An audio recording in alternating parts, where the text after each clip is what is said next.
بسم الله الرحمن الرحيم. وعن أبي هريرة رضي الله عنه قال جاء رجل إلى النبي صلى الله عليه وسلم فقال هلكت يا رسول الله. قال وما أهلك؟ قال وقعت على امرأتي في رمضان. فقال هل تجد ما تعتق رقبة؟ قال لا. قال فهل تستطيع أن تصوم شهرين متتابعين؟ قال لا. قال فهل تجد ما تطعم 60 مسكينا؟ قال لا. ثم جلس فأتي النبي صلى الله عليه وسلم بعرق فيه تمر فقال تصدق بها. فقال أعلى أفقر منا فما بين لابتيها أهل بيت أحوج إليه منا. فضحك النبي صلى الله عليه وسلم حتى بدت أنيابه ثم قال اذهب فأطعمه أهلك. رواه السبع واللفظ لمسلم. نعم، یہ لمبی حدیثوں میں سے ایک حدیث ہے. حدیث کے راوی حضرت ابو ہریرہ رضی اللہ تعالیٰ عنہ ہیں. فرماتے ہیں کہ ایک آدمی نبی صلی اللہ علیہ وسلم کے پاس آیا اور اس نے کہا کہ اللہ کے نبی میں برباد ہو گیا، میں ہلاک ہو گیا. اللہ نے پوچھا کہ وما اہلکک، یہ کس چیز نے تجھے ہلاک کر دیا، کس وجہ سے تو برباد ہو گیا؟ قال وقعت علی امرأتی فی رمضان، کہ اللہ کے نبی میں روزے کی حالت میں اپنی بیوی سے دن کے وقت میں جمع کر بیٹھا. اللہ کے نبی صلی اللہ علیہ وسلم نے کہا هل تجد ما تعتق رقبہ، کیا تمہارے پاس گردن آزاد کرنے کی طاقت ہے؟ کہا نہیں. اللہ کے نبی نے کہا فهل تستطيع ان تصوم شهرين متتابعين، کیا تمہارے پاس طاقت ہے کہ کنٹینیو 2 مہینے متواتر روزے رکھ سکو؟ کہا نہیں. کہا فهل تجد ما تطعم 60 مسکینا، کہا کیا تمہارے پاس طاقت ہے کہ تم 60 مسکین کو کھانا کھلا سکو؟ کہا کہ نہیں. ثم جلس، پھر بیٹھا رہا، افسردگی کے عالم میں بیٹھ گیا.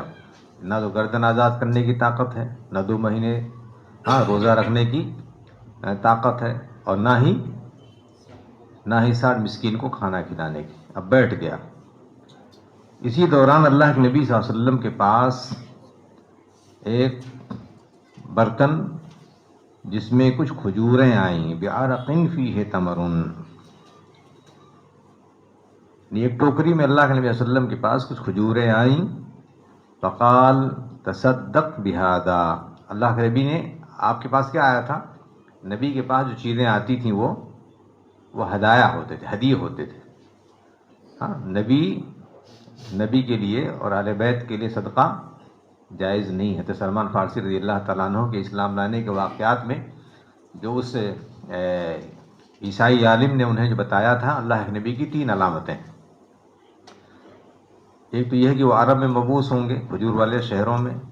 دوسری چیز یہ ہے کہ وہ ہدیہ قبول کریں گے اور صدقہ نہیں کھائیں گے. اور تیسری علامت کہ آپ کی پشت پر مہر نبوت ہوگی.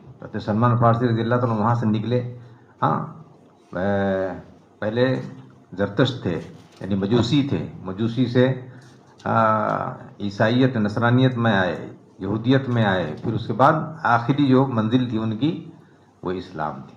جب مدینہ آئے تو اللہ کے نبی صلی اللہ علیہ وسلم ایک جنازے میں اللہ کے نبی صلی اللہ علیہ وسلم کی خدمت میں حاضر ہوئے، اور انہوں نے کچھ کھجوریں لے جا کر کے پیش کیا اور کہا کہ میرے طرف سے آپ کے لیے صدقہ ہے. اللہ کے نبی صلی اللہ علیہ وسلم نے اس کو لیا اور اپنے جو غریب اور فقراء جو ساتھی تھے ان میں آپ نے تقسیم کر دیا. حضرت سلمان فارسی کو ایک نشانی جو ہے وہ مل گئی. دوسرے دن حاضر ہوئی اور کچھ کھجوریں لی اور کہا کہ یہ میرے طرف سے آپ کے لیے ہدیہ ہے. تو اللہ کے نبی نے خود کھایا اور صحابہ کو بھی کھلایا. 2 نشانیاں ان کو مل گئیں. چوتھی نشانی مہر نبوت تھی. جو اللہ کے نبی صلی اللہ علیہ وسلم بقیع میں ایک قبرستان مردے کو دفنانے کے لیے آپ جا رہے تھے، اور حضرت سلمان فارسی کبھی دائیں جاتے، کبھی بائیں جاتے، کبھی دائیں جاتے. اللہ کے نبی بھاپ گئے کہ یہ کچھ تلاش رہا ہے یہ بندہ.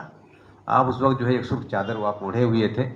آپ نے وہ چادر جو ہے وہ سرکا دی اور وہ مہر نبوت انہوں نے دیکھی. وہ جا کر کے جو ہے بغل گیر ہو گئے اور وہیں پر کلمہ توحید لا الہ الا اللہ کا اقرار کر لیا. تو کہہ رہے ہیں کہ اللہ کے نبی صلی اللہ علیہ وسلم کے لیے صدقہ نہیں تھا، تو انہوں نے جو دیا وہ آپ کے لیے ہدیہ آیا ہوا تھا، اور آپ نے وہ ہدیہ اٹھا کر کے وہ ان کو دے دیا. کہا کہ بھائی تصدق بہذا، اب اس کو صدقہ کر دو. بھائی کتنا صدقہ کرنا تھا؟ 60 مسکینوں کا کھانے کھلانے کے برابر. لیکن اللہ کے نبی صلی اللہ علیہ وسلم کے پاس جو آیا تھا، آپ نے کہا بھائی لے، یہی لے اور یہی صدقہ کرے، تاکہ جو ہے وہ ایک بڑا کام کر گئے ہو، ہاں، اس سے نجات کے لیے یہی ایک ذریعہ ہے. ہاتھ میں لیتا ہوں بندہ، کہتا ہے اعلی افقر منا، کہ کیا مجھ سے بھی زیادہ کوئی فقیر ہے؟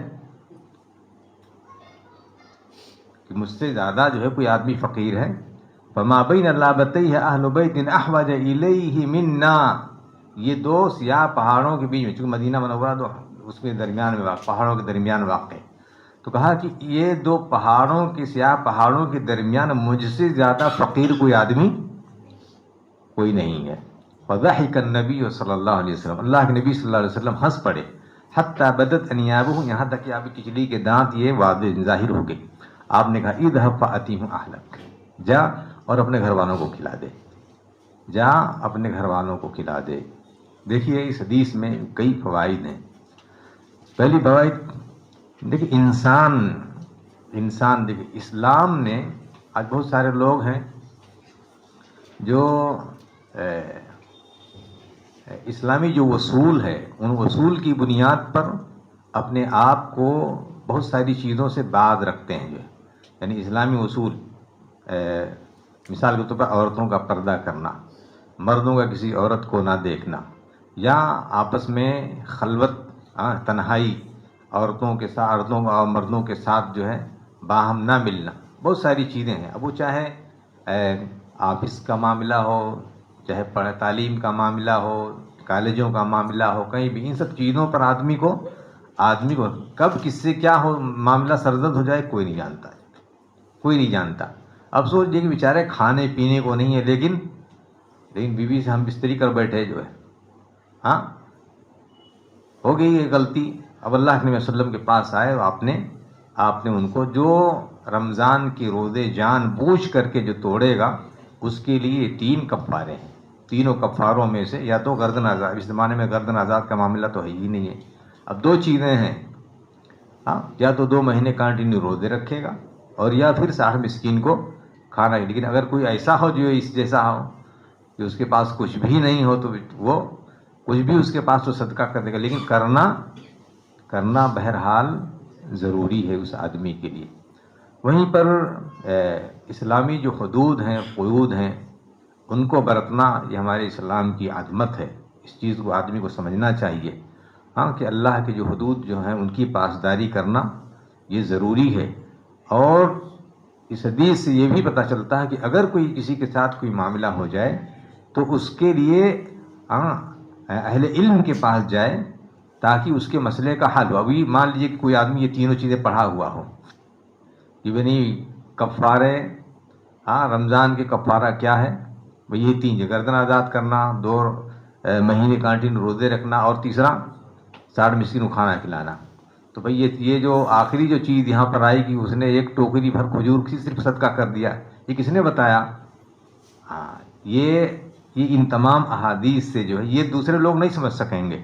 جو ظاہری نصوص پر صرف جو ہے عمل کرتے ہیں، وہ یہ تیسری جو چوتھی چیز جو آئی جس سے نجات مل گئی اس آدمی کو، وہ چیز حاصل نہیں ہوئی. اس لیے اہل علم سے رابطہ کرنے سے آدمی کے مسائل حل ہوتے ہیں، آدمی الجھنوں میں نہیں پڑتا ہے. اور جو چند ایسے لوگوں کے پاس انسان چلا جاتا ہے، جو لوگ صحیح سے ان کو مسائل کا استنباط کرنا، مسائل کی گہرائی میں جانا اور اس سے مسئلے مستنبط کرنا، جن کے پاس شعور نہیں ہوتا ہے، تو ایسے میں انسان مشکلات میں اپنے آپ کو پال لیتا ہے. اگر ان کو اگر اللہ کے نبی نے نہ دیا ہوتا تو بیچارے وہ الجھنوں میں پڑے رہتے. باقی کے جو ایام کے جو روزے تھے، وہ روزے میں ان کی طبیعت، ان کا دل نہیں لگتا کہ یہ گناہ ہو گیا. اس حدیث میں ایک بات یہ بھی سمجھنے کی ہے کہ کفارہ یہ اگر باہم میاں بیوی کے رضامندی سے تو دونوں کو دینا ہوگا. اگر باہم رضامندی ہے، اور اگر کسی کی طرف سے اگر اقدام ہے اور جبر ہے اس پر، تو صرف اس کے لیے ہے. ہاں باقی اگر باہم رضامندی سے ہے دونوں کی طرف، اس لیے کہ یہ ایسی چیز ہے، یہ ایک بھولا ہو، اس میں بھولنا بھی نہیں، ایک بھول گیا ہو دوسرا نہ بھولا ہو، ایسا نہیں ہے جو ہے، ایک بھول گیا تو دوسرا یاد اس کو رکھنا چاہیے جو ہے. ہاں تو اس لیے جو ہے کفارے کے اتنے بڑے بڑے کفارے کی وجہ سے آدمی کو یہ یاد رہنا چاہیے. جی. وعن عائشة وأم سلمة رضي الله عنهما أن النبي صلى الله عليه وسلم كان يصبح جنوبا من جماع ثم يغتسل ويصوم متفق عليه.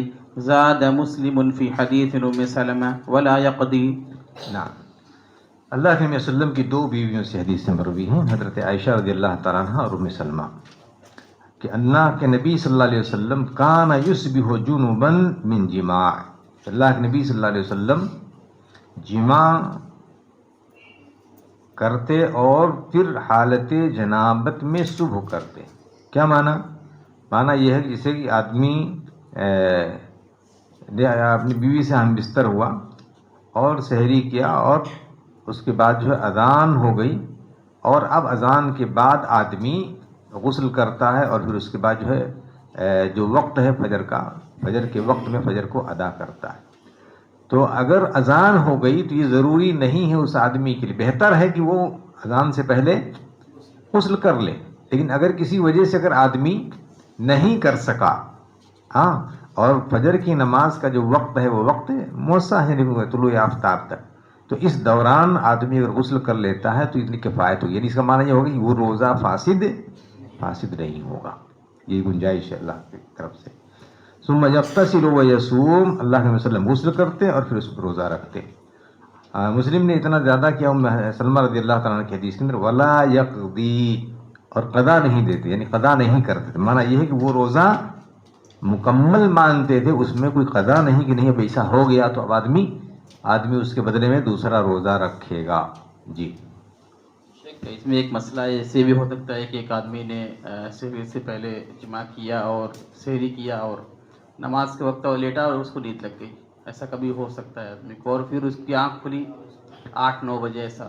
جی. تو اگر آدمی اس وقت اٹھتا ہے نماز پڑھتا ہے تو یہ جو وقفہ ہے، ان وقفے میں کوئی حرج نہیں، اس لیے کہ رفع القلم عن ثلاث، کہ 3 لوگوں سے قلم اٹھا لیا گیا ہے. یعنی نائم حتی یستیقظ، سونے والا جب تک کہ وہ بیدار نہ ہو جائے. اب اگر کوئی آدمی مثال کے طور پہ اس حالت میں رہا اور وہ سو گیا جو ہے، اور حالت جنابت میں رہا، وہ یہاں تک کہ ظہر ہو گیا یا عصر تک بھی اگر وہ پہنچ گیا اور سویا ہی رہا، وہ اس کو نہیں، تو اس کا روزہ خراب نہیں ہوگا، اس کا روزہ خراب نہیں ہوگا. اس لیے کہ اللہ نے اس سے قلب، اس کی سونا جو ہے یہ گویا کہ اس کے لیے ایک ایسا عذر تھا جس سے اللہ تبارک تعالیٰ نے اس کے لیے معاف کر دیا. یہ سونا جان بوجھ کے نہیں ہونا چاہیے. ہاں، جان بوجھ کر کے نہیں ہونا چاہیے. جی. ہاں. وعن عائشة رضي الله عنها أن رسول الله صلى الله عليه وسلم قال من مات وعليه صيام صام عنه وليه متفق عليه. جی ہاں. عائشہ رضی اللہ عنہ فرماتی ہیں، رسول گرامی صلی اللہ علیہ وسلم فرماتے ہیں من مات وعلیہ صیام، کہ کوئی آدمی فوت ہو گیا اور اس کے روزے رہ گئے. اب روزے یا تو فرض کے روزے اور یا نذر کے روزے، اور ان کے اولیاء میں سے، رشتہ دار اقربا میں سے کوئی اگر ان کی طرف سے روزہ اگر رکھ دیتا ہے تو ان کی طرف سے ادا ہو جائے گا. لیکن ادا کرنے اس سلسلے میں علماء کرام کے بہت طویل اختلافات ہیں کہ روزہ یعنی یہ سب عبادات ہیں، اور عبادات کس کے اوپر ہیں؟ عبادات ان لوگوں کے اوپر ہے جو مکلف ہیں، جو مکلف ہیں، اور یہ اللہ کے حقوق ہیں، اور اللہ اپنے حقوق کو معاف کرنے والا ہے. ہاں، اگر کسی وجہ سے انسان سے وہ رہ گیا ہے تو اب یہ دیکھا جائے گا کہ وہ اس کے ادا کرنے پر قادر تھے کہ قادر نہیں تھے. مثال کے طور پہ کوئی عورت ہے، اب اس نے جو ہے ایک رمضان میں روزے اس کے چھوٹے ہوئے تھے اور ابھی اس نے قضا نہیں کیا، درمیان میں وہ فوت ہو گئی، تو اب وہ قضا کرنے کی طاقت رکھتی تھی کہ نہیں رکھتی تھی؟ طاقت رکھتی تھی. تو اب اس کی طرف سے اگر اس کے اولیاء، اس کے قریبی رشتہ دار اگر اس کی طرف سے روزہ رکھ لیتے تو ادا ہو جائے گا. لیکن علماء اس بات کی طرف گئے ہیں کہ اس پر قضا ان کے طرف سے کرنے کی کوئی ضرورت نہیں ہے، اللہ تبارک تعالیٰ اس کو معاف کرنے والا ہے. لیکن اگر کوئی آدمی کر دیتا ہے تو انشاءاللہ اس کو بھی اجر ملے گا اور ان کی طرف سے ادا مانا جائے گا. جی. عن ابي قتادة الانصاري رضي الله عنه ان رسول الله صلى الله عليه وسلم سئل عن صوم يوم عرفة قال يكفر السنة الماضية والباقية، وسئل عن صيام يوم عاشوراء قال يكفر السنة الماضية، وسئل عن صوم يوم الاثنين قال ذاك يوم ولدت فيه وبعثت فيه أو أنزل عليه فيه، رواه مسلم. نعم. ابو قتادہ انصاری رضی اللہ تعالیٰ عنہ رسول اکرامی صلی اللہ علیہ وسلم فرماتے ہیں کہ آپ ان رسول اللہ سئل عن صوم یوم عرفہ، کہ رسول اکرامی صلی اللہ علیہ وسلم سے سوال کیا گیا یوم عرفہ کے روزے کے تعلق سے، یعنی 9 ذی الحجہ کے روزے کے حوالے سے. آپ نے فرمایا کہ یکفر السنہ الماضیہ والباقیہ، یوم عرفہ کا روزہ یہ نفلی روزہ ہے. اگر کوئی آدمی رہتا ہے روزہ رکھتا ہے تو اس کو ثواب ہے، اگر کوئی نہیں رکھتا تو کوئی ثواب نہیں ہے اور اس پر نہ کوئی گناہ ہے. ثواب کیا ہے؟ یکفر السنہ الماضیہ والباقیہ، اللہ تعالیٰ اس ایک روزے کے بدلے میں آدمی کے گزشتہ اور آئندہ 1 سال کے گناہوں کو معاف کر دیتا ہے. یہاں ایک سوال ہو سکتا ہے، وہ سوال یہ ہے کہ گزشتہ تو سمجھ میں آتا ہے، آئندہ سمجھ میں ابھی تو اس نے کیا ہی نہیں. معنی یہ ہے کہ وہ جو ثواب ہے اس روزے کا وہ اتنا ہوتا ہے کہ اگر بعد میں کوئی غلطیاں ہوں گی تو اللہ تبارک تعالیٰ، جیسے بھی آپ کچھ چیزیں ہیں کہ آپ نے ریفل کرا لیا آپ نے، اب آپ کو وہ باقی ہے تو اس سے وہ کٹتا رہتا ہے، تو ایسے ہی گویا کہ وہ اللہ تبارک تعالیٰ نے اس کو آپ کے لیے بیلنس کر دیا ہے. اور اگر کوئی گناہ آپ سے سرزد ہوگا تو اس سے وہ گناہ جو مٹ جائے گا، اور اگر آپ سے کوئی گناہ نہیں ہوا تو اس کے اندر اللہ تبارک تعالیٰ اضافہ کر دے گا جو ہے. جی ہاں، یہ یوم عرفہ کے روزے کی. پھر آپ سے سوال کیا گیا یوم عاشوراء کے تعلق سے. آپ نے کہا کہ یکفر السنہ الماضیہ، گزشتہ 1 سال کے گناہوں کا یہ کفارہ. اچھا، یہاں ایک بات یہ بھی جان لیجیے، یہ صغائر کے تعلق سے ہے. کبیرہ گناہ معاف نہیں ہوتے جب تک کہ توبہ نہیں کرتا ہے. اسی لیے جتنی بھی مکفرات ہیں جو ہے یہ سب صغائر مراد ہیں یہاں پر. جیسے الجمعۃ الی الجمعۃ والعمرۃ الی العمرۃ ورمضان الی رمضان، ایک جمعہ سے دوسرے جمعہ، ایک رمضان سے دوسرے رمضان، ایک عمرے سے دوسرے عمرے، ایک حج سے دوسرے حج. یہ درمیان کے جو گناہوں کے کفارہ ہوتے ہیں ما لم یرتکب الکبائر، جب تک کہ کبیرہ گناہوں کا ارتکاب نہیں کرتا. اگر کوئی آدمی کبیرہ گناہ کا ارتکاب کرے گا تو یہ صغیرہ بھی معاف نہیں ہوں گے. جو اگر کبیرہ گناہ کا ارتکاب کرے گا تو صغیرہ معاف نہیں ہوں گے. تو یہاں مراد صغیرہ گناہ ہے. اور آپ سے پوچھا گیا یوم الاثنین یعنی پیر کے دن کے روزے، کہا ذاک یوم ولدت فیہ وبعثت فیہ اور انزل علی فیہ. یوم الاثنین کے بارے میں پوچھا گیا. آپ نے فرمایا اسی دن پیدا ہوا، اسی دن مجھے نبوت دی گئی اور اسی دن مجھ پر قرآن اتارا گیا. یعنی گویا کہ یوم الاثنین کی بھی فضیلت ہے اور اسی طریقے سے جمعرات کے دن کی فضیلت ہے. تو ان جنہیں اور پھر مہینے کے 13، 14 اور 15 تاریخ کے جو روزے ہیں، یہ نفلی روزے ہیں. ان روزوں کا اللہ تبارک تعالیٰ کے یہاں بڑا اجر اور ثواب ہے. اور جیسے کہ اوپر حدیثیں گزری ہیں یوم عرفہ کا خاص طور سے، عاشوراء کے روزے وغیرہ، تو یہ روزے یہ نفلی روزے ہیں، ان پر اللہ تبارک تعالیٰ کے یہاں اجر اور ثواب رکھا گیا. جی. وعن ابي ايوب الانصاري رضي الله عنه ان رسول الله صلى الله عليه وسلم قال من صام رمضان ثم اتبعه 6 من شوال كان كصيام الدهر، رواه مسلم. نعم. ابو ایوب انصاری رضی اللہ تعالیٰ عنہ رسول اکرامی صلی اللہ علیہ وسلم فرماتے ہیں جس نے رمضان کا روزہ رکھا ثم اتبعہ 6 من شوال، اور پھر رمضان کے روزے کے بعد شوال کے 6 روزے رکھے، کصیام الدہر کانا کصیام الدہر، تو 1 سال کے روزے جیسا ہے. اب یہاں ثم اتبعہ، پھر اتباع کے معنی ہوتے ہیں یعنی بالکل سے ملا ہوا جو ہے، یعنی کانٹینیو جس کو کہا جاتا ہے. لیکن علماء نے اس میں اختیار دیا ہے کہ شوال کے مہینے میں اگر چاہے تو کنٹینیو لگاتار اگر وہ رکھتا ہے تو بھی، اور نہیں تو متفرق طور پر آج ایک رکھا، پھر اس کے 2 دن کے بعد پھر ایک رکھا. یعنی شوال کے مہینے میں اگر کوئی آدمی 6 روزے رکھتا ہے تو انشاءاللہ وہ اس ثواب کا حقدار ہوگا. یعنی ایک دہر، ایک سال کے، اور بعض لوگوں نے دہر سے مراد ایک صدی لی ہے کہ ایک صدی کے ثواب کا وہ حقدار ٹھہرے گا. تو اسے شوال کے جو 6 روزے ہیں ان 6 روزوں کا بھی آدمی کو اہتمام کرنا چاہیے. وعن ابي سعيد الخدري رضي الله عنه قال قال رسول الله صلى الله عليه وسلم ما من عبد يصوم يوما في سبيل الله إلا باعد الله بذلك اليوم عن وجهه النار 70 خريفا متفق عليه واللفظ لمسلم. نعم، رسول گرامی صلی اللہ علیہ وسلم نے فرمایا جو شخص اللہ کے راستے میں ایک دن روزہ رکھے. کیا معنی اللہ کے راستے میں؟ یعنی اللہ کے لیے الا بعد اللہ بذلک اليوم عن وجہ النار 70 خریفا. کہیں اللہ کے راہ میں ایک دن روزہ رکھے، اللہ تعالیٰ اس کے چہرے سے 70 سال کے لیے جہنم کی آگ کو دور کر دیتا ہے. معنی یہ ہے کہ کوئی بھی روزہ اللہ کے واسطے بندہ رکھتا ہے یا اللہ کی بندی اگر رکھتی ہے تو اللہ تبارک و تعالیٰ نے اس کے لیے یہ ثواب فضیلہ اس کو ادا کرتا ہے.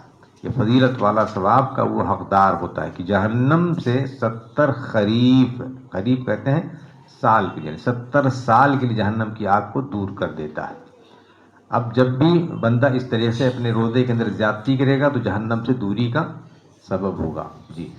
وعن عائشة رضي الله عنها قالت كان رسول الله صلى الله عليه وسلم يصوم حتى نقول لا يفطر ويفطر حتى نقول لا يصوم وما رأيت رسول الله صلى الله عليه وسلم استكمل صيام شهر قط إلا رمضان وما رأيته في شهر أكثر منه صياما في شعبان متفق عليه واللفظ لمسلم.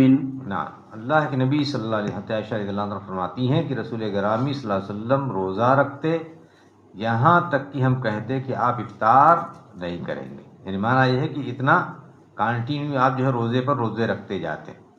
وَيُفْطِرُ حَتَّى نَقُولُ لَا يَصُومُ، اور ایسا کبھی کرتے کہ آپ روزے چھوڑ دیتے تھے یہاں تک کہ ہم کہتے کہ آپ لگتا ہے آپ جلدی روزہ نہیں رکھیں گے.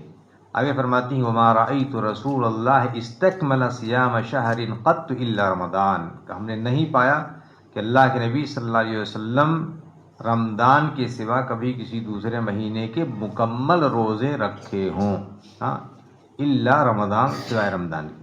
وما رأيته في شهر اکثر منه صياما في شعبان، اور ہم نے آپ کو نہیں دیکھا کہ کسی مہینے میں آپ نے شعبان سے زیادہ روزہ رکھا ہو. اس سے پتہ چلا کہ شعبان کے اکثر ایام میں اللہ کے نبی صلی اللہ علیہ وسلم روزہ رکھتے تھے. لیکن آج ہمارے ہاں جو ایک بدعت ایجاد ہوگی، صرف 15ویں شعبان جس کو شب برات کے نام سے لوگ موسوم کرتے ہیں، ہاں، اس تعلق سے اللہ کے نبی صلی اللہ علیہ وسلم کی کوئی حدیث نہیں. اولا تو یہ لیل جو لفظ آیا ہے لیلت براءہ، یہ کہیں حدیث یا کہیں کتاب میں یہ ذکر ہی نہیں ہے کہ لیلت البراءہ کوئی رات ہے. اب اگر کوئی آدمی 2-4 دن سے کنٹینیو روزے رکھ رہا تھا اور اس میں 15ویں بھی اگر آ گیا تو کوئی حرج کی بات نہیں ہے، اس میں کوئی حرج کی بات نہیں. لیکن خاص دن اس رات میں روزے رکھنا یہ درست نہیں ہے، یہ بدعت کہلائے گی. جی. وعن ابي ذر رضي الله عنه قال امرنا رسول الله صلى الله عليه وسلم ان نصوم من الشهر 3 ايام 13 و14 و15 رواه النسائي والترمذي وصححه ابن حبان. نعم، رسول اکرم صلی اللہ علیہ وسلم کا ارشاد ہے، فرماتے ہیں، حدیث ابو ذر غفاری رضی اللہ تعالیٰ عنہ سے مروی ہے کہ اللہ کے نبی صلی اللہ علیہ وسلم نے ہمیں حکم دیا کہ ہم مہینے کے 3 روزے رکھیں. 13 13ویں، و14 14ویں، و15 15ویں، یعنی ہر مہینے کی ان تاریخوں میں 13 14 15 جنہیں ایام بیت کہا جاتا ہے. بیت یعنی دو کے درمیان میں ایک دم آتا ہے، اسی وجہ سے ان روزوں کے رکھنے کی اللہ کے نبی صلی اللہ علیہ وسلم اہتمام کرتے تھے اور صحابہ کو حکم بھی دیتے تھے. جی. وعن أبي هريرة رضي الله عنه أن رسول الله صلى الله عليه وسلم قال لا يحل للمرأة أن تصوم وزوجها شاهد إلا بإذنه متفق عليه واللفظ للبخاري وزاد أبو داود غير رمضان. نعم. ابو ہریرہ رضی اللہ تعالیٰ عنہ اس حدیث کے راوی ہیں. رسول اکرم صلی اللہ علیہ وسلم کا ارشاد ہے کہ لا یحل للمرأة ان تصوم، کسی عورت کے لیے حلال نہیں ہے، جائز نہیں ہے کہ وہ روزہ رکھے، وزوجها شاہد، ایک ہی اس کا شوہر موجود ہو، الا باذنہ، مگر اس کی اجازت سے.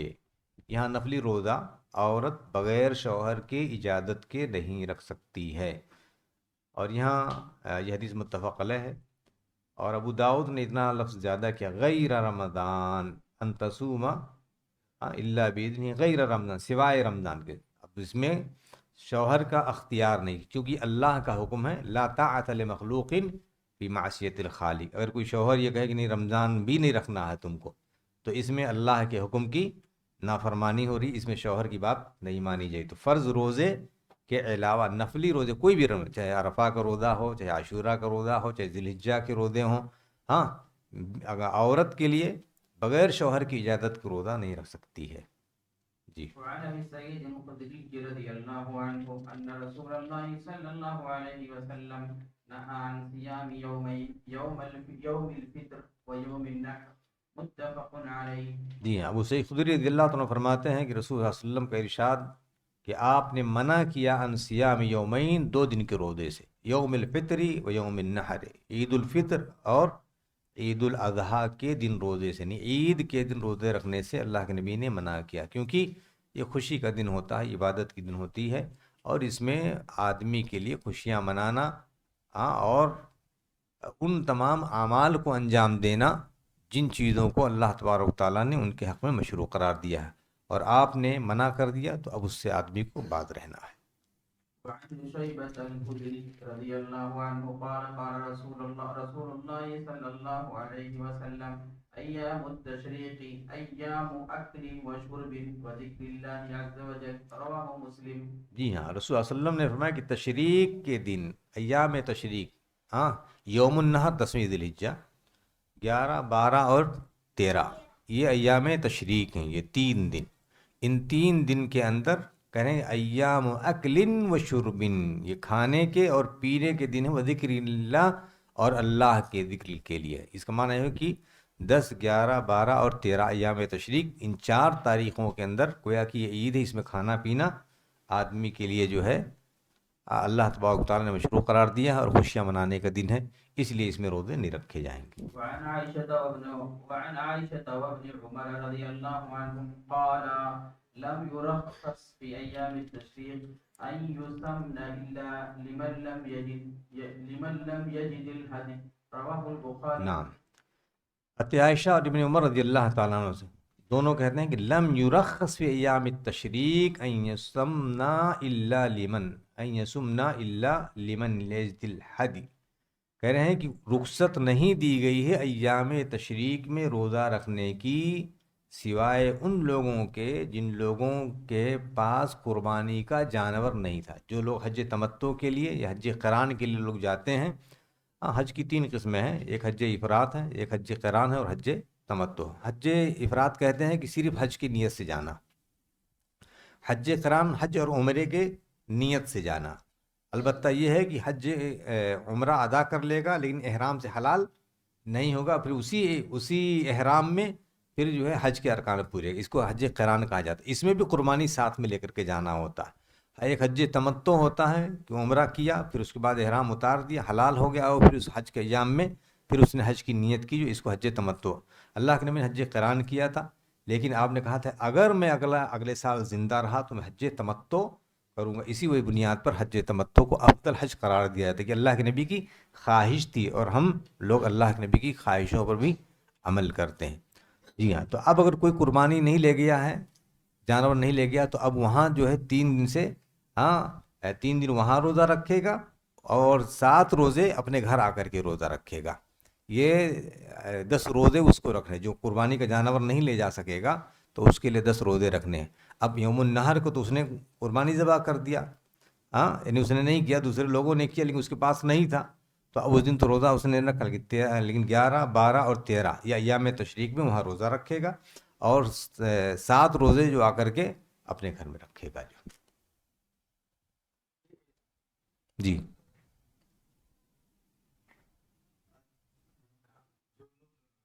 گیا ہوتے ہیں اور ان کی طرف سے جو پیسہ جمع کر دیا جاتا ہے کہ ہماری طرف سے وہاں ہاؤس میں قربانی دی جائے، کی طرف سے ہے یا کہ جو دل کی طرف سے پیسہ بھی جمع نہیں کیا گیا؟ نہیں پیسہ جمع کر دیا، اس کا مطلب یہ ہے کہ قربانی ہم نے کی ہے، آپ نے جمع کر دیا تو آپ کے پاس استطاعت ہے قربانی کی جمع پیسہ دینے کی جو ہے، ہاں تو وہ ہو گیا.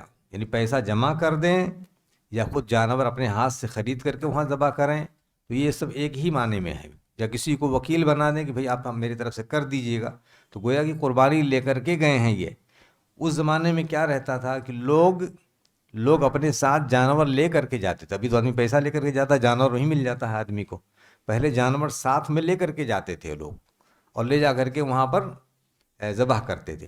یا اگر کسی آدمی کے پاس نہیں ہے قربانی کرنے کا پیسہ، جیسے یہاں سے چلا گیا ساری چیزیں لے لی، قربانی کرنے کا پیسہ نہیں ہے، تو اب کیا کرے گا وہ آدمی؟ حج تمتع یا حج قران کی نیت کر چکا ہے وہ آدمی، تو اب اس کے لیے ضروری ہے کہ اب وہاں پر 3 دن وہ روزہ رکھے گا اور 7 دن آ کر کے اپنے گاؤں میں گھر میں رکھے گا جو. وعن ابي هريره رضي الله عنه عن النبي صلى الله عليه وسلم قال لا تختصوا ليله الجمعه بقيام من بين الليالي ولا تختصوا يوم الجمعه بصيام من بين الايام الا ان يكون في صوم يصومه احدكم رواه مسلم. جی ہاں، حدیث کے راوی ابو ہریرہ رضی اللہ تعالیٰ عنہ نبی اکرم صلی اللہ علیہ وسلم سے روایت کرتے ہیں کہ جمعہ کی رات کو یا جمعہ کے دن کو خاص نہ کرو قیام کے لیے، یعنی کوئی ایسی نیت آپ کر لیں کہ نہیں آج جمعہ کی رات میں جو ہے میں یہ عمل انجام دوں گا. ہاں ایسے ہی جمعہ کے دن کو کسی روزے کے لیے خاص نہ کرو جو ہے، الا ان یکون فی صوم یصوم احدکم، ہاں اگر کوئی آدمی اپنا روزہ رکھ رہا ہو درمیان میں جمعہ آ گیا تو آدمی روزہ رکھتا ہے. خاص کر صرف جمعہ کے دن کی نیت کر کے کوئی آدمی روزہ رکھے، یہ کہ جمعہ آج بہت افضل دن ہے، تو یہ جائز نہیں ہے. جی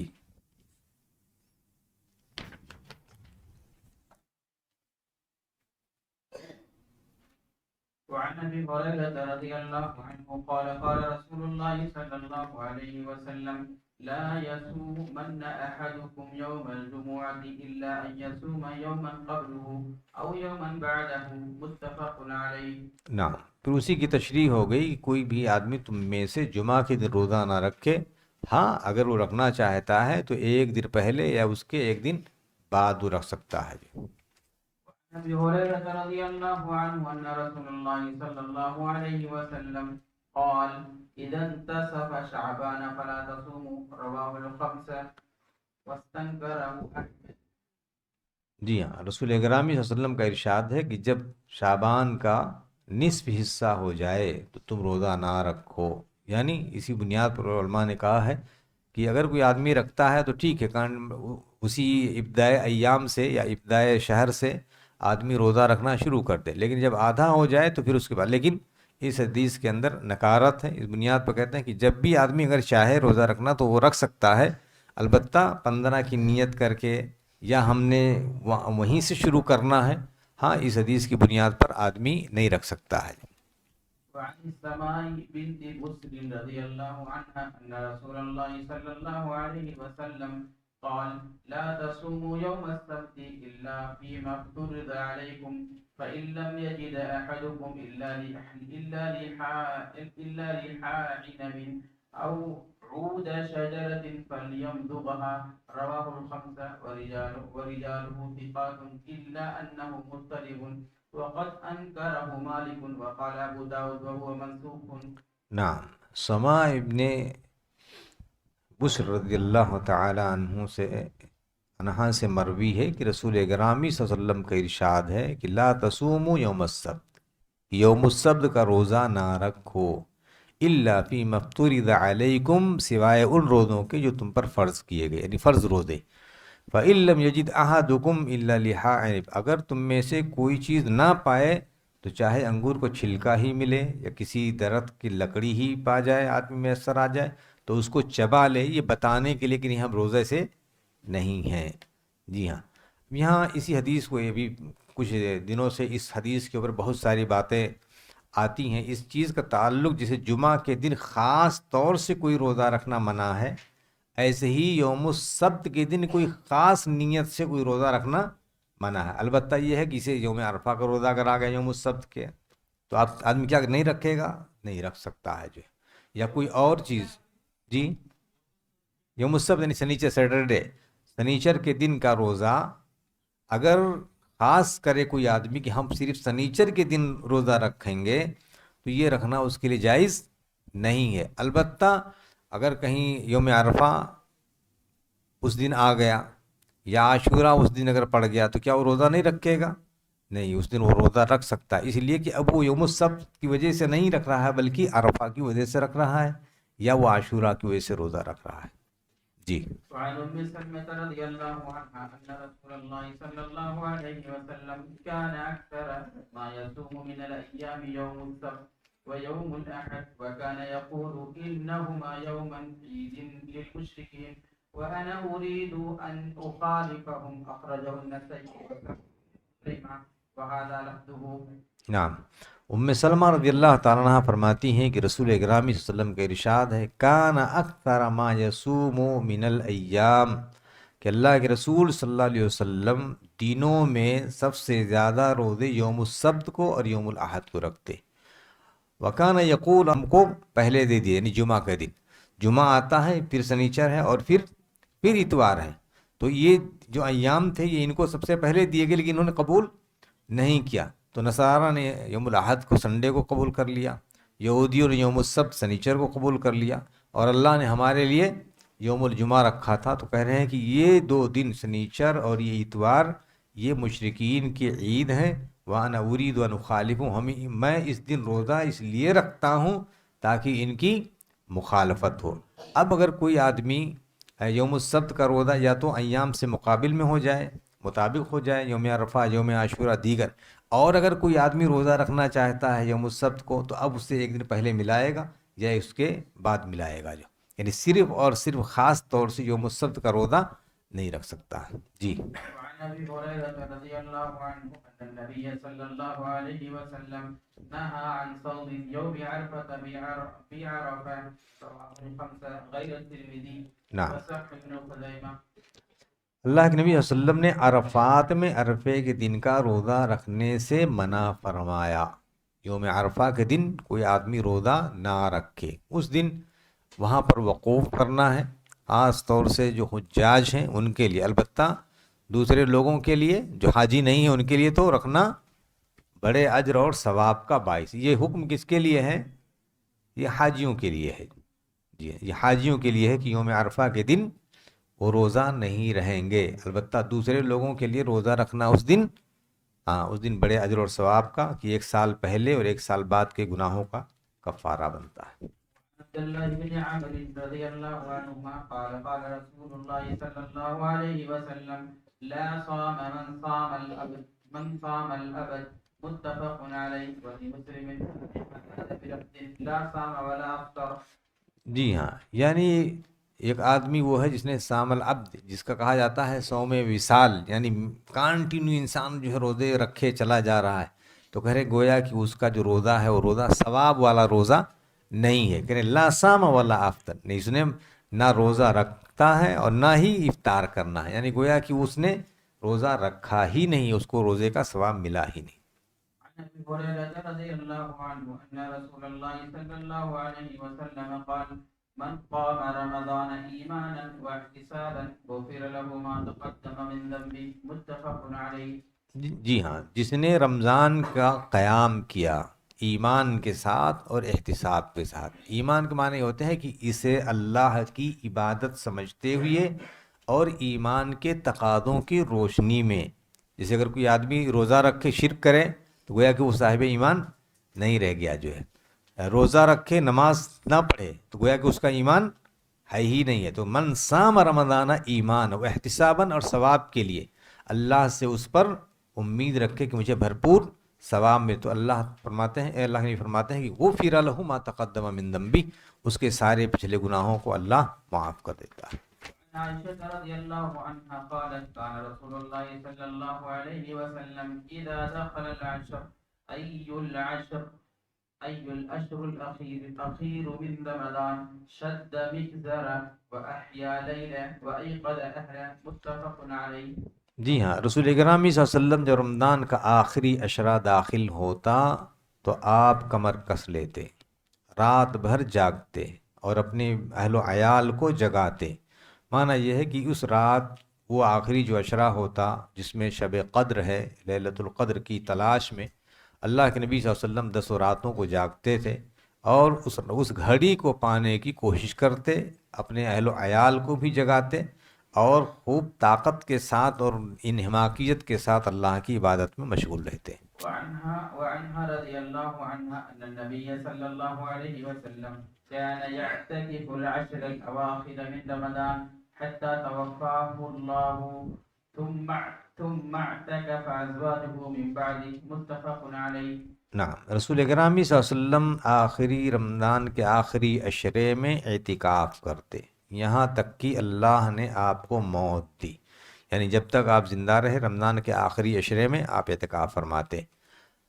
پھر جب آپ کی وفات ہو گئی تو آپ کی بیویوں نے بھی یہ سنت برقرار رکھا، اور یہ لوگوں کو معلوم رہنا چاہیے کہ اعتکاف کی جگہ مسجد ہے نہ کہ گھر ہے. اسی لیے آپ کی بیویوں نے باوجود اس کے کہ آپ کے گھر چھوٹے ہوتے تھے، ہاں، آپ لوگوں نے مسجدوں ہی میں آپ نے اعتکاف کیا ہے. وَلَا تُبَاشِرُهُنَّ وَأَنْتُمْ عَاكِفُونَ فِي الْمَسَاجِدِ، اعتکاف کی جگہ مسجد ہے. جی. عنها قالت رضي الله عنها كان رسول الله صلى الله عليه وسلم إذا أراد أن يعتكف صلى الفجر ثم دخل معتكفه متفق عليه. جی ہاں، جب آپ اعتکاف کا ارادہ کرتے تو آپ فجر پڑھ کر کے اپنے معتکف گاہ میں، یعنی جہاں آپ کی جگہ متعین ہوتی مسجد میں، وہاں پر آپ داخل ہو جاتے. اعتکاف میں داخل ہونے کے لیے فجر میں داخل ہونا شرط ہے. جی ہاں، یعنی مغرب کی نماز کے بعد سے آدمی اپنے لیے جگہ متعین کر لے گا اور فجر کے بعد پھر جو ہے اس کے اندر موجود رہے گا. جی. وعنها قالت رضی اللہ عنہ، بار وعنها جی ہاں، دیکھیے جہاں صحابیات ہوتی ہیں وہاں انہا ہوتا ہے، اور صحابی ہوں تو انہو ہوتے ہیں. جی. وعنها قالت رضی اللہ عنہ ان كان رسول اللہ صلی اللہ علیہ وسلم ليدخل علي رأسه وهو في المسجد فأرجله وكان لا يدخل البيت إلا لحاجة إذا كان معتكفا متفق عليه واللفظ للبخاري.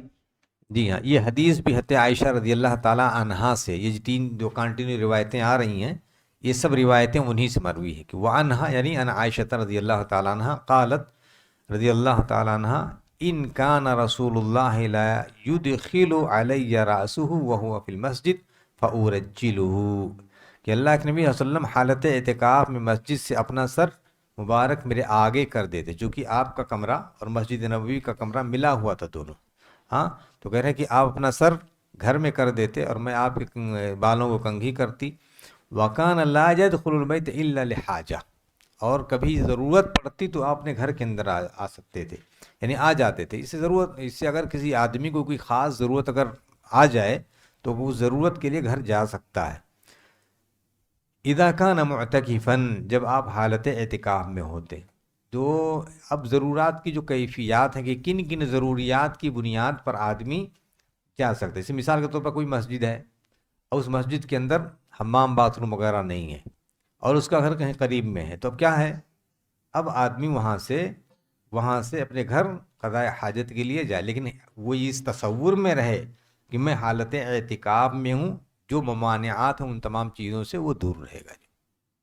وعنها رضی اللہ عنہ قالت السنة على المعتكف أن لا يعود مسجدا ولا يشهد جنازة ولا يمس امرأة ولا يباشرها ولا يخرج لحاجة إلا لما لا بد له منه ولا اعتكاف إلا بصوم ولا اعتكاف إلا في مسجد جامع رواه أبو داود ولا بأس برجاله إلا أن الراجح وقف آخره. نعم، یہ حدیث بھی عائشہ رضی اللہ تعالیٰ عنہ سے کہتی ہے السنت علی المعتکف، اعتکاف کرنے والے کے لیے یہ سنت ہے کہ نہ تو کسی مریض کی عیادت کے لیے جائے گا، نہ ہی کسی جنازے میں شریک ہو، کوئی بھی جنازہ ہو، اپنا قریبی ہو تو بھی نہیں، ولا یمس امراۃً، نہ ہی کسی عورت کو چھوئے گا۔ یہاں مس سے مراد یہ ہے کہ شہوت کے ساتھ اس کو چھونا، ورنہ حضرت عائشہ آپ کے کنگھی کرتے تو چھوتی نہیں تھی۔ جی ہاں، ولا یباشرها، اور نہ ہی اس کے ساتھ جو ہے کہ مباشرت کرے گا، ولا یخرج لحاجۃ، اور نہ ہی کسی ضرورت کے لیے نکلے گا، الا لما لا بد له من، سوائے ان ضروریات کے جس کا پایا جانا حد درجہ ضروری ہو، جو انہی حالات میں انسان نکلے گا۔ ولا اعتکاف الا بصوم، اور بغیر روزے کے اعتکاف نہیں ہوتا۔ لیکن اس سلسلے میں علماء نے کہا کہ اگر کوئی آدمی اعتکاف اگر روزہ نہیں، اس مثال کے طور پر یہ کہ جو بوڑھے ہیں، جو لوگ بوڑھے ہیں اور وہ لوگ اپنے روزے کے بدلے میں وہ فدیہ عطا کرتے، تو کیا وہ لوگ وہ اعتکاف نہیں کر سکتے ہیں؟ کر سکتے ہیں جو ہے۔ تو وہ کچھ علماء نے کہا ہے کہ روزہ اعتکاف کے لیے شرط نہیں ہے۔ ولا اعتکاف الا فی مسجد جامع، اور نہیں اعتکاف ہے سوائے مسجد جامع۔ مسجد جامع سے مراد وہ مسجد جہاں پر جمعہ کی نماز ہوتی ہو، ورنہ کیا ہوگا، ورنہ پھر آدمی کو جامع مسجد میں جمعہ کے لیے جانا پڑے گا، اپنے متکف گاہ سے نکلنا پڑے گا۔ جی۔ وعن ابن عباس رضي الله عنهما أن النبي صلى الله عليه وسلم قال ليس على المعتكف صيام إلا أن يجعله على نفسه رواه الدارقطني والحاكم۔ جی ہاں، یہ حدیث جو بھی میں نے بات کہی اسی سلسلے کی یہ دلیل ہے۔ عبداللہ بن عباس رضی اللہ تعالیٰ عنہ، نبی اکرم صلی اللہ علیہ وسلم فرماتے ہیں لیس علی المعتکف صیام، معتکف کے لیے روزہ شرط نہیں ہے، الا ان یجعلہ علی نفسہ، مگر یہ کہ وہ انسان اپنے نفس کے اوپر متعین کر لے، لیکن اگر فرض روزہ ہے تو اگر مستطیع ہے تو اس کو روزہ رکھنا ہی ہے۔ جی۔ وعن ابن عمر رضي الله عنهما أن رجالا من أصحاب النبي صلى الله عليه وسلم قولوا ليلة القدر في المنام في السبع الأواخر، فقال رسول الله صلى الله عليه وسلم أرى رؤياكم قد تواطأ في السبع الأواخر، فمن كان متحريها فليتحرها في السبع الأواخر، متفق عليه۔ نعم، حضرت عبداللہ بن عمر رضی اللہ تعالیٰ عنہ فرماتے ہیں کہ نبی اکرم صلی اللہ علیہ وسلم کی کچھ صحابہ کو آخری 7 راتوں میں شب قدر دکھائی گئی، یعنی انہوں نے خواب میں دیکھا، تو رسول اللہ علیہ وسلم نے فرمایا میری رائے یہ ہے کہ تمہارے خواب اس پر مواقف ہیں کہ وہ آخری 7 راتوں میں ہے، یعنی لیلۃ القدر انہی 7 راتوں میں ہے۔ بس اگر کوئی شخص اسے تلاش کرنا چاہے، یعنی وہ چاہتا ہے کہ شب قدر اسے مل جائے، فَلْيَتَحَرَّهَا فِي السَّبْعِ الْأَوَاخِرِ، تو ان 7 آخری رات میں انہیں تلاش کرے، انہیں 7 راتوں میں تلاش کرے۔ جی۔ 7 راتوں سے مراد کون سی بتا؟ جی ہاں، 7 رات دیکھیے، اس میں ایک تو یہ ہے کہ شروع سے لے کر کے، یعنی اگر 20 21 22 23 24 25 26 اور 27، یعنی اس میں 29ویں رہ جاتی ہے۔ کچھ لوگوں نے کہا کہ نہیں یہ آخری کی مراد ہے۔ اب آخری کی اگر آپ مراد لیں گے تو اس میں گویا کہ 21ویں کی جو شب ہے وہ شب رہ جائے گی جو ہے۔ جی ہاں، تو اب اس میں بہتر یہ ہے کہ پورے آخری عشرے میں وہ تلاش کرے، جو ہے وہ آخری عشرے میں تلاش کرے۔ وعن معاوية بن أبي سفيان رضي الله عنهما عن النبي صلى الله عليه وسلم قال في ليلة القدر ليلة 27 رواه أبو داود۔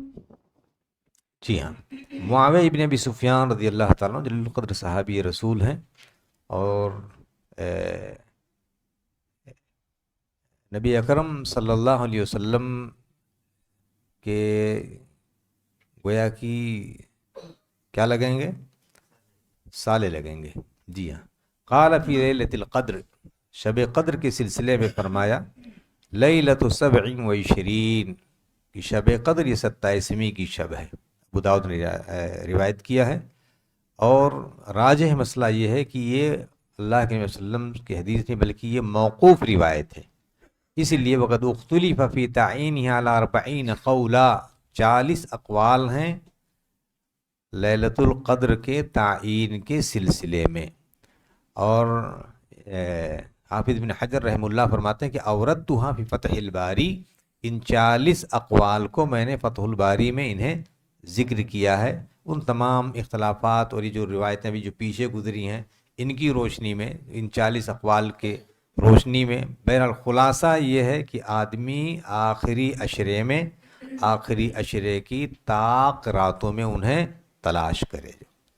وعن عائشة رضي الله عنها قالت قلت يا رسول الله صلى الله عليه وسلم أرأيت إن علمت أي ليلة ليلة القدر ما أقول فيها؟ قال قولي اللهم إنك عفو تحب العفو فاعف عني، رواه الخمسة غير أبو داود وصححه الترمذي والحاكم۔ نعم، عائشہ صدیقہ رضی اللہ تعالیٰ فرماتی ہیں کہ میں نے کہا کہ اللہ کے رسول کیا خیال ہے کہ اگر مجھے یہ اندازہ ہو جائے، یعنی اگر میں یہ جان لوں کہ شب قدر کون سی رات میں ہے، ما اقول فیہا، تو پھر میں اس رات میں کیا کروں یا کیا کہوں، کیا پڑھوں؟ تو اللہ کے نبی نے کہا قولی اللہم انک عفو تحب العفو فاعف عنی۔ جی، یہ جمع کے صیغے سے ساتھ اگر کوئی آدمی پڑھنا چاہتا تو بھی پڑھ سکتا ہے، البتہ بہت سارے لوگ اللہم انک عفو کریم تحب العفو فاعف عنی، کچھ الفاظ کی زیادتی کی جاتی ہے، یہ صحیح نہیں ہے۔ جو دعا معثور ہے اسے اسی طریقے پر پڑھنا چاہیے جیسا اللہ کے نبی صلی اللہ علیہ وسلم سے ثابت ہے۔ جی۔ وعن ابي سعيد الخدري رضي الله عنه قال قال رسول الله صلى الله عليه وسلم لا تشد الرجال لا تشد الرحال إلا إلى 3 مساجد، المسجد الحرام ومسجد هذا والمسجد الأقصى، متفق عليه۔ نعم، ابو سعید خدری رضی اللہ تعالیٰ عنہ فرماتے ہیں کہ رسول اکرامی صلی اللہ علیہ وسلم کے ارشاد ہے لا تشد الرحال الا الى 3 مساجد، 3 مسجدوں کے علاوہ کسی اور مسجد کی طرف ثواب کی نیت سے رخت سفر نہ باندھا جائے۔ کیا معنی؟ یعنی اگر کوئی آدمی ثواب کی نیت سے اگر جاتا ہے تو انہی 3 مسجدوں کی طرف جا سکتا ہے، مسجد حرام، مسجد نبوی اور مسجد اقصیٰ۔ اس کے علاوہ کسی اور مسجد کی طرف ثواب کی فلاں جامع مسجد میں جا کے نماز پڑھیں گے تو وہاں پر جو ہے زیادہ ثواب ملے گا، تو اس نیت سے وہاں پر سفر کرنا جائز نہیں ہے۔ یا چلیں ترکی کی وہ کون سی مسجد ہے جس کا بڑا چرچا تھا کہ وہاں جائیں گے تو وہاں بڑا زیادہ ثواب ملتا ہے، کربلا کی مسجد میں جائیں وہاں زیادہ ثواب ملتا ہے۔ ان 3 مسجدوں کے علاوہ کسی مسجد میں ثواب کی نیت سے، البتہ نماز کی ادائیگی کے لیے آدمی کہیں بھی جا سکتا ہے۔ یہاں میرے خیال سے شاید یہ آخری حدیث ہے، یہاں دعا کے تعلق سے ایک واقعہ یاد آیا۔ عبد الرزاق ابن بدر عبد المحسن العباد جو جامعہ اسلامیہ مدینہ منورہ کے وائس چانسلر تھے، ان کے بیٹے ہیں، انہوں نے ایک واقعہ بیان کیا تھا دعا کے حوالے سے کہ اس دعا میں کتنی بڑی برکت ہے۔ کہہ رہے ہیں کہ رمضان کی رات تھی اور مکہ کے قدی علاقے میں اپنی گاڑی پارک کر کے اور حرم کی طرف نکل رہا تھا، تو وہاں دیکھا کہ رمضان کی راتوں میں آپ دیکھتے ہیں عرب میں خاص طور سے پوری رات جو ہے سو وہاں لوگ جاگتے ہیں، اور پھر سحری سے پہلے سحری کر کے پھر اس کے بعد وہ سو جائیں گے، فجر وغیرہ بھی ان کی حالت نیند میں ہی ہوتی ہے۔ تو کہہ رہے ہیں کچھ نوجوان گاڑی کچھ لگا کر کے اور بات کر رہے تھے، گانے وغیرہ کچھ جو بھی تھا وہ سن رہے تھے۔ شیخ جب گئے تو انہوں نے وہ بند کر دیا اور انہوں نے پوچھا کہ آج کون سی رات ہے؟